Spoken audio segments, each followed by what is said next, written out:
ओम शांति। 30 जुलाई 2023। अव्यक्त बाप दादा के महावाक्य।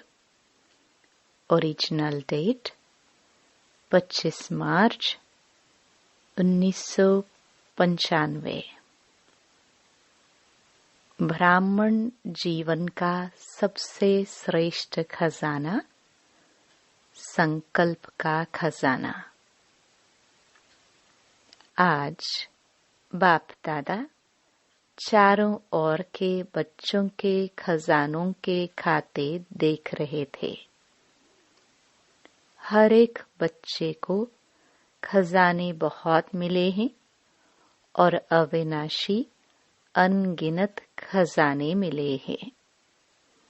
सिर्फ इस जन्म के लिए नहीं, लेकिन अनेक जन्मों की गारंटी है।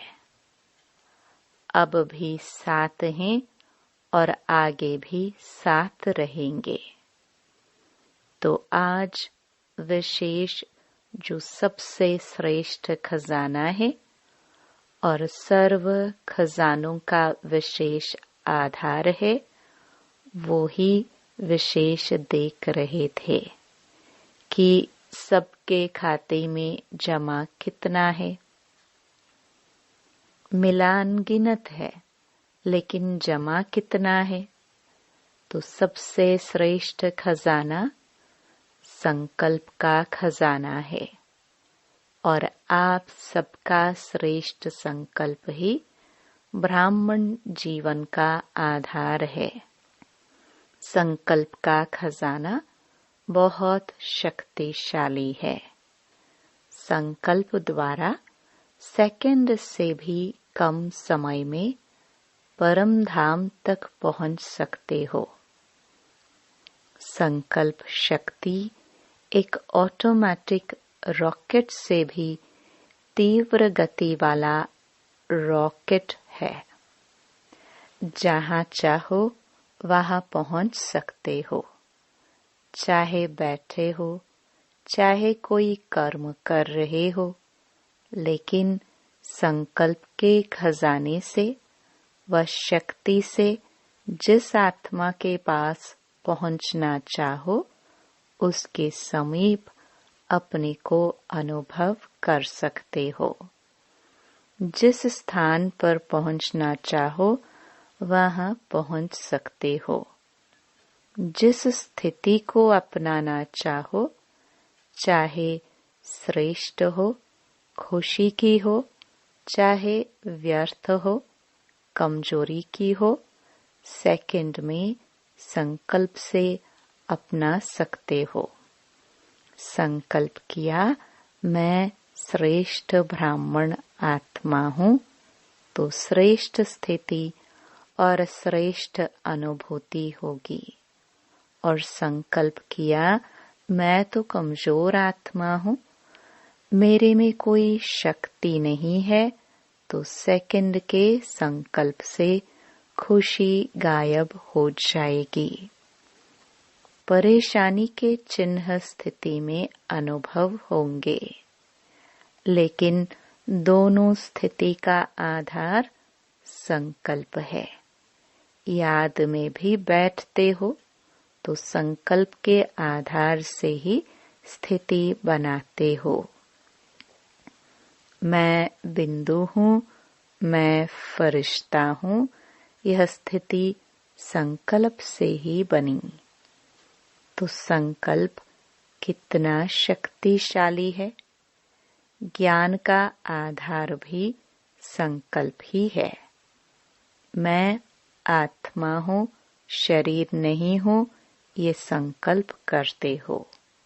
सारा दिन मन बुद्धि को शुद्ध संकल्प देते हो व मनन में शुद्ध संकल्प करते हो, तो मनन शक्ति का आधार भी संकल्प शक्ति है। धारणा करते हो, मन बुद्धि को संकल्प देते हो कि आज मुझे सहन शक्ति धारण करनी है, तो धारणा का भी आधार संकल्प है। सेवा करते हो, प्लान बनाते हो, तो भी शुद्ध संकल्प ही चलते हैं ना। शुद्ध संकल्प द्वारा ही प्लान बनता है। अनुभव है ना। तो ब्राह्मण जीवन का विशेष श्रेष्ठ खजाना है संकल्प का खजाना। अगर आप संकल्प के खजाने को सफल करते हो तो आपकी स्थिति, कर्म सारा दिन बहुत अच्छा रहता है। और संकल्प के खजाने को व्यर्थ गवाते हो तो रिजल्ट क्या होती? जो स्थिति चाहते हो वो नहीं होती। और आप सब जानते हो कि व्यर्थ संकल्प बुद्धि को भी कमजोर करते हैं और स्थिति को भी कमजोर करते हैं।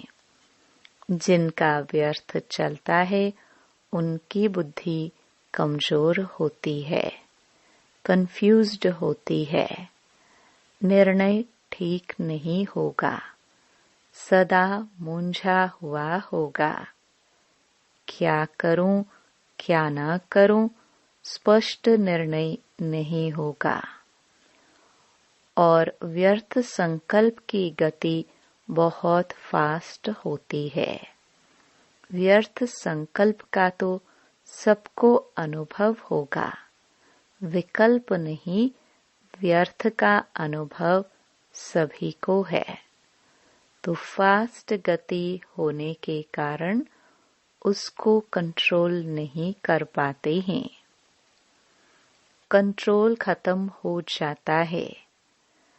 परेशानी या खुशी गायब होना या मन उदास रहना, अपनी जीवन से मजा नहीं आना, ये व्यर्थ संकल्प की निशानियां हैं। कईयों को मालूम ही नहीं पड़ता कि मेरी स्थिति ऐसी हुई ही क्यों। वो मोटी मोटी बातें देखते हैं कि कोई विकर्म तो किया ही नहीं, कोई गलती तो की नहीं, फिर भी खुशी कम क्यों, उदासी क्यों, क्यों नहीं आज जीवन में मजा आ रहा है, मन नहीं लग रहा है। कारण विकर्म को देखते, विकल्प को देखते, बड़ी गलतियों को चेक करते, लेकिन ये सूक्ष्म गलती व्यर्थ खजाने गंवाने की होती है। जरूर वेस्ट का, व्यर्थ गंवाने का खाता बढ़ा हुआ है। जैसे शारीरिक रोग पहले बड़ा रूप नहीं होता, छोटा रूप होता है, लेकिन छोटे से बढ़ते बढ़ते बड़ा रूप हो जाता है और बड़ा रूप दिखाई देता है। छोटा रूप दिखाई नहीं देता है। वैसे ये व्यर्थ का खजाना गंवाने का खाता बढ़ता जाता। पाप का खाता अलग है, ये खजाने गंवाने का खाता है। पाप तो स्पष्ट दिखाई देता है, तो महसूस कर लेते हो कि आज ये किया ना, इसलिए खुशी गुम हो गई। लेकिन व्यर्थ गंवाने का खाता, उसकी चेकिंग कम होती है और आप समझते हो कि चलो आज का दिन भी बीत गया, अच्छा हुआ, कोई ऐसी गलती नहीं की, लेकिन ये चेक किया कि अपने संकल्प के श्रेष्ठ खजाने को जमा किया या व्यर्थ गवाया। यदि जमा नहीं होगा तो गंवाने का खाता होगा ना। अंदर समझ में आता है कि बहुत कुछ कर रहे हैं, लेकिन खाता चेक करो कि आज क्या क्या खजाना जमा किया। चेक करना आता है? अपना चेकर बने हो या दूसरे का चेकर बने हो?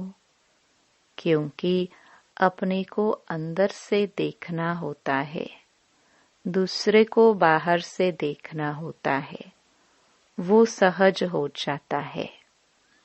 तो बाप दादा देख रहे थे कि जो विशेष श्रेष्ठ संकल्पों का खजाना है वह व्यर्थ बहुत जाता है।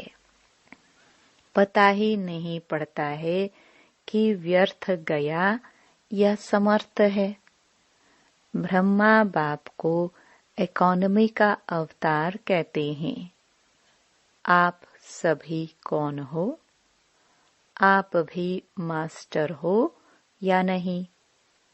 इकोनॉमी नहीं आती है? खर्च करना आता है?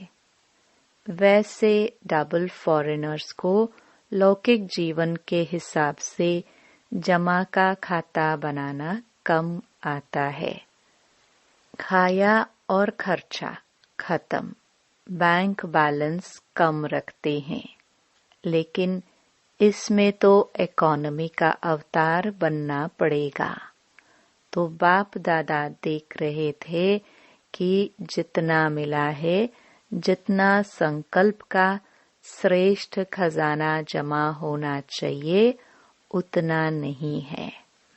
व्यर्थ का हिसाब ज्यादा देखा।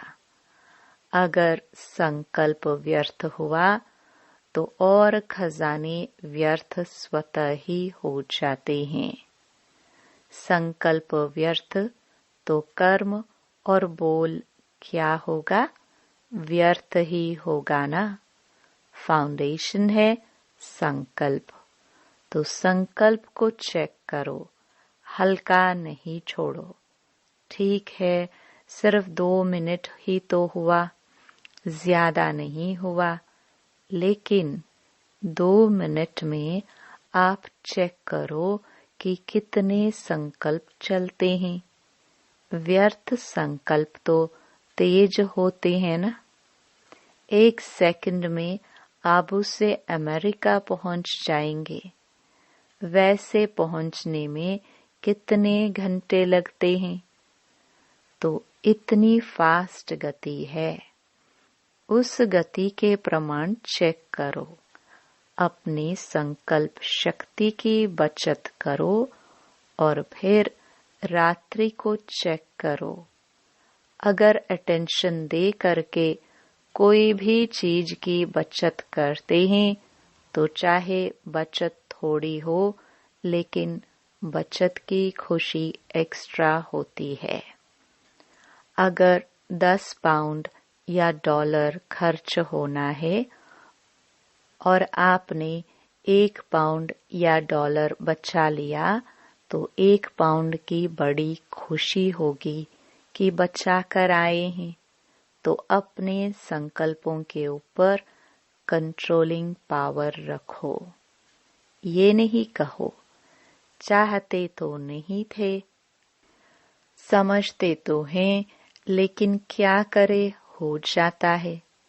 कौन कहता है हो जाता है? मालिक या गुलाम? मालिक के तो कंट्रोल में होते हैं ना। अगर मालिक को भी कोई धोखा दे दे तो वो मालिक है क्या? तो ये चेक करो कंट्रोलिंग पावर है।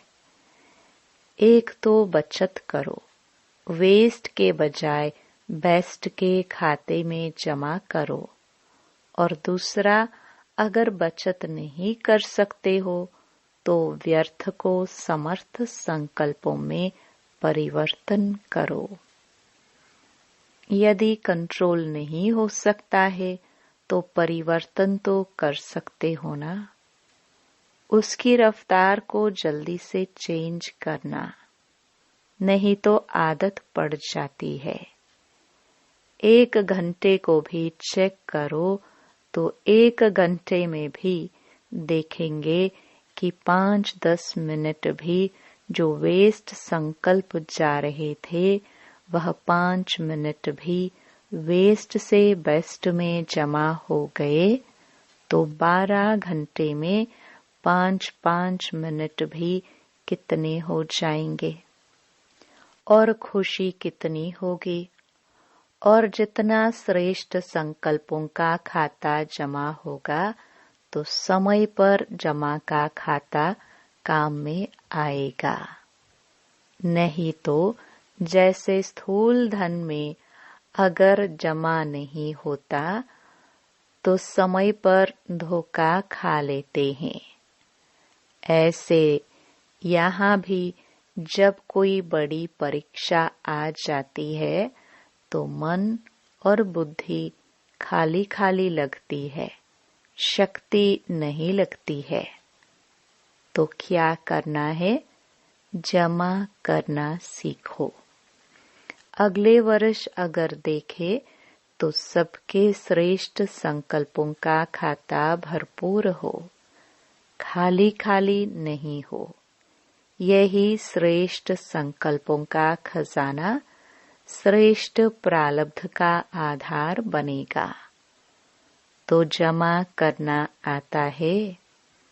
राजयोगी अर्थात चेक करना भी आता और जमा करना भी आता। जिसका खाता जमा होगा उसकी चलन और चेहरा सदा ही भरपूर दिखाई देगा। ऐसे नहीं आज देखो तो चेहरा बड़ा चमक रहा है और कल देखो तो उदासी की लहर। ऐसा नहीं होगा। सारे दिन में चेक करो तो आपके पोज कितने बदलते हैं। कभी चेक किया है? बहुत पोज बदलते हैं। बाप दादा तो सबके पोज देखते हैं ना। कभी कभी देखते हैं कि कई बच्चे कर्म करने में इतना टाइम नहीं लगाते, लेकिन किए हुए कर्म के पश्चाताप में टाइम बहुत गवाते हैं। फिर कहते हैं 3 दिन हो गया, खुशी गुम हो गई है। क्यों खुशी गुम हुई? कहाँ गई? कौन ले गया? खजाना तो आपका है, लेकिन ले कौन गया?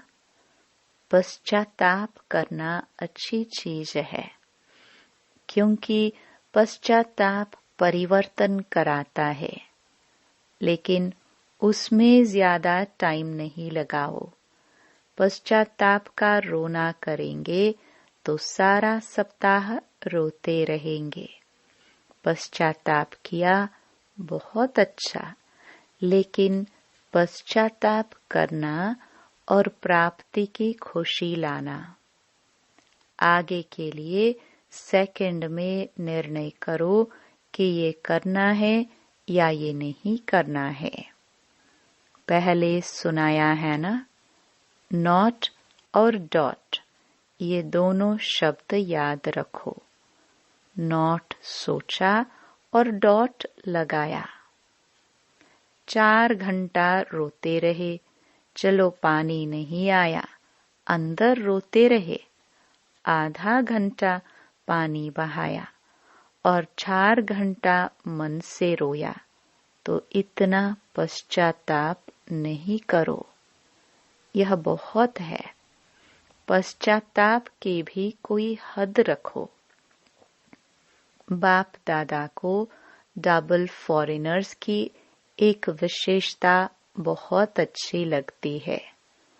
रोना नहीं अच्छा लगता, लेकिन एक विशेषता अच्छी लगती है। कौन सी? सच्चे दिल पर साहेब राजी। सच बताने में डरेंगे नहीं, छिपाएंगे नहीं। तो सच्ची दिल है, इसके कारण बाप के डबल प्यार के भी पात्र हो। तो सच्ची दिल रखी, साहेब को तो राजी कर लिया, लेकिन परिवर्तन भी फिर इतना जल्दी करना चाहिए। उसको बार बार अपने अंदर में वर्णन नहीं करो। ये हो गया, ये हो गया, हो गया, फिनिश। आगे के लिए अटेंशन। लेकिन कभी कभी अटेंशन के बजाय टेंशन कर लेते हो, वो नहीं करना है। बड़े ते बड़ा जस्टिस बनो। यहाँ भी चीफ जस्टिस होते हैं ना, आप तो चीफ जस्टिस के भी चीफ हो। अपने प्रति जल्दी से जल्दी जस्टिस करो। रॉन्ग राइट, रॉन्ग है तो नॉट और डॉट। ऐसे नहीं होता तो ऐसे होता, ऐसे नहीं करते तो ऐसा होता। ये गंवाने का खाता जमा करते हैं। कमाई खत्म हो जाती, जमा का खाता खत्म हो जाता।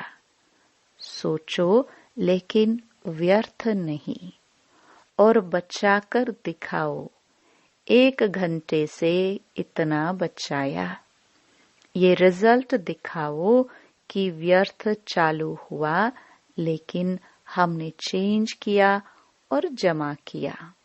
वेस्ट को बचाओ। ये बचत का खाता बहुत खुशी दिलाएगा। इस वर्ष बाप दादा सभी के बचत का खाता भरपूर देखना चाहते हैं। कर सकते हो ना? तो अभी फास्ट गति से करना, क्योंकि टाइम भी तो फास्ट जा रहा है ना। फिर देखेंगे इसमें नंबर 1 कौन जाता है। बचत का खाता किसका सबसे ज्यादा होता है? बचत के खाते में नंबरवार कौन कौन होते हैं, वो लिस्ट निकालेंगे। और अगर आपने संकल्प को कंट्रोल किया तो औरों को कंट्रोल करने की मेहनत नहीं करनी पड़ेगी। कई कहते हैं बोलना नहीं चाहते हैं, लेकिन पता नहीं मुख से निकल गया। लेकिन जब बोल निकलता है या कर्म भी होता है तो पहले तो संकल्प आता है। अगर किससे क्रोध भी करना है तो पहले संकल्प में प्लान बनता है। ऐसे करूंगा, ऐसे बोलूंगा। ये क्या समझता है? प्लान चलता है। फिर समय को भी उसमें यूज करते हैं। समय देखते रहेंगे कब आता है, कौन आता है। तो संकल्प के खजाने के पीछे समय का खजाना भी वेस्ट जाता है। संबंध है तो संकल्प को बचाने के समय को, बोल को बचाना स्वतः ही हो जाएगा। तो वर्ष बीतता जा रहा है। अभी संकल्प में साधारण संकल्प नहीं करो, प्रतिज्ञा करो। शरीर जाए लेकिन प्रतिज्ञा नहीं जाए। कितना भी सहन करना पड़े, परिवर्तन करना पड़े, लेकिन प्रतिज्ञा नहीं तोड़ो। इसको कहा जाता है दृढ़ संकल्प। सोचते बहुत अच्छा हो, बाप दादा भी खुश हो जाते हैं। ये करेंगे, ये करेंगे, ये नहीं करेंगे। खुश तो कर देते हो, लेकिन इसमें दृढ़ता द्वारा सदा शब्द ऐड करो। थोड़ा समय तो प्रभाव दिखाते हो। उसके लिए जैसे पहले सुनाया ना कि अपने को सदा इकोनॉमी का अवतार समझो। साथ साथ इकोनॉमी, एक नामी और एकांतवासी। ज्यादा बोल में नहीं आओ, एकांतवासी बनो। देखा जाता है जो बोल में सारा दिन आते हैं उनके संकल्प, समय, सब खजाने ज्यादा वेस्ट होते हैं। एकांतवासी का डबल अर्थ है। सिर्फ बाहर की एकांत नहीं, लेकिन एक के अंत में खो जाना एकांत। नहीं तो सिर्फ बाहर की एकांत होगी तो बोर हो जाएंगे, कहेंगे पता नहीं दिन कैसे बीतेगा। लेकिन एक बाप के अंत में खो जाओ। जैसे सागर के तले में चले जाते हो तो कितना खजाना मिलता है। अंत में चले जाओ, अर्थात बाप से जो प्राप्तियां हैं उसमें खो जाओ। सिर्फ ऊपर ऊपर की लहरों में नहीं लहराओ, अंत में चले जाओ, खो जाओ। फिर देखो कितना मजा आता है। तो सर्व खजानों में इकोनॉमी बनो, और एक बाप दूसरा ना कोई। इसको कहते हैं इकोनॉमी। ऐसे स्थिति में रहने वाले अपने सर्व खजानों को जमा कर सकेंगे, नहीं तो जमा नहीं होता है। तो इकोनॉमी करना जानते हो ना? अच्छा, चारों ओर के रूहानी सच्चे डायमंड आत्माओं को सदा इकोनॉमी के अवतार विशेष आत्माओं को सदा एक नामी एकांत प्रिय विशेष आत्माओं को अपने वाइब्रेशन वृत्ति की चमक से विश्व में प्रकाश फैलाने वाले चमकती हुई आत्माओं को बाप दादा का याद प्यार और नमस्ते। दादी उनसे, सब कार्य सफल हुए ही पड़े हैं। सफलता स्वरूप आत्माएं निमित्त हो। आप सभी निमित्त आत्माएं कौन से सितारे हो? सफलता के सितारे हो ना? ये सारा संगठन सफलता के सितारे हैं। यह सारा संगठन ब्राह्मण परिवार के तारा मंडल में सफलता के सितारे चमकते हुए हैं। अच्छा, वरदान। खुशी के खजाने से अनेक आत्माओं को मालामाल बनाने वाले सदा खुश नसीब भव। खुश नसीब उन्हें कहा जाता जो सदा खुश रहते हैं और खुशी के खजाने द्वारा अनेक आत्माओं को मालामाल बना देते हैं। आजकल हर एक को विशेष खुशी के खजाने की आवश्यकता है, और सब कुछ है लेकिन खुशी नहीं है। आप सबको तो खुशियों की खान मिल गई। खुशियों का वैरायटी खजाना आपके पास है। सिर्फ इस खजाने के मालिक बन जो मिला है वो स्वयं के प्रति और सर्व के प्रति यूज करो तो मालामाल अनुभव करेंगे। स्लोगन। अन्य आत्माओं के व्यर्थ भाव को श्रेष्ठ भाव में परिवर्तन कर देना ही सच्ची सेवा है। ओम शांति।